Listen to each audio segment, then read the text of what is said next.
സദൃശ്യവാക്യങ്ങൾ 16-ാം അധ്യായം 24-ാമത്തെ വചനം. ഇമ്പമുള്ള വാക്ക് തേൻകട്ടയാകുന്നു, മനസ്സിന് മധുരവും അസ്ഥികൾക്ക് ഔഷധവും തന്നെ. ഇമ്പമുള്ള വാക്ക് ഒരാളുടെ വായിൽ നിന്ന് വരണമെന്ന് വരികിൽ അദ്ദേഹം ഇമ്പമുള്ള മൊഴികളുള്ള ഒരാളായിരിക്കണം, അഥവാ ഹൃദയത്തിൽ അനുകമ്പയുള്ള ഒരാളായിരിക്കണം. അങ്ങനെയുള്ള ആളുകളിൽ നിന്ന് മാത്രമേ ഇമ്പമുള്ള വാക്കുകൾ വരികയുള്ളൂ. മനസ്സലിവുള്ള ഒരു വ്യക്തിക്ക് മാത്രമേ മനസ്സിൽ നിന്ന് മനസ്സലിവുള്ള വാക്കുകൾ പുറത്തു വരികയുള്ളൂ. മനുഷ്യത്വം നിറഞ്ഞ ഒരുവന്റെ ഉള്ളിൽ നിന്നാണ് മനസ്സിൽ ഇമ്പമുള്ള വാക്കുകൾ വരുന്നത്. അതിന്റെ പരിണിത ഫലം എന്താണ്? മനസ്സിന് മധുരമാണ്, അസ്ഥികൾക്ക് ഔഷധമാണ്. പലപ്പോഴും മനുഷ്യൻ മാനസികമായി ഇടിവ് വരുന്നതിന്റെ കാരണം മറ്റുള്ളവർ ഇമ്പമാർന്ന വാക്കുകൾ സംസാരിക്കാതിരിക്കുന്നത് കൊണ്ടാണ്.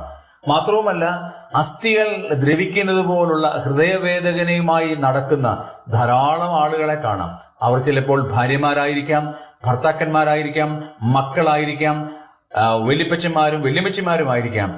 അത് നമുക്ക് ശാപത്തിന് കാരണമാണ്. അതുകൊണ്ട് ഇമ്പമുള്ള വാക്കുകൾ നമ്മുടെ വായിൽ നിന്ന് വന്ന് മറ്റുള്ളവരെ പ്രചോദിപ്പിക്കുന്നതും ഇമ്പമുള്ള വാക്കുകളും ആയിരിക്കാം.